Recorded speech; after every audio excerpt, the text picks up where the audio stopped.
আসসালামু আলাইকুম। সবাই কেমন আছেন? আশা করি ভালো আছেন। আমি আলহামদুলিল্লাহ ভালো আছি। আজকে আবার নতুন একটা ভিডিও নিয়ে আসলাম। আজকে মাছের কোপ্তা করব, কোপ্তাই বলা যায়। কাতলা মাছের কোপ্তা আজকে করব। কাতলা মাছটা আমি ভালো করে সিদ্ধ করে কাটা বেছে নিয়ে তারপর আদা রসুন বাটা দিয়ে পেঁয়াজ ধনেপাতা সব ধরনের মশলা দিয়ে তারপর আমি এটা ভেজেছি সুন্দর করে, একদম কড়া ভাজা দিয়েছি। কিছুটা আমি বেসন দিয়ে ভেজেছি, কিছুটা আমি বেসন ছাড়া ভেজেছি।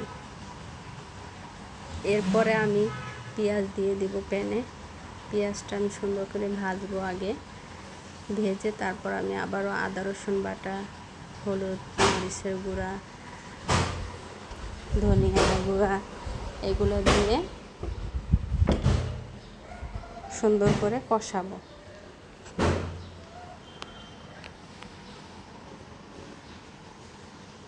সুন্দর করে কষানো হলে আমি হালকা অল্প পরিমাণে পানি দিয়ে দেব।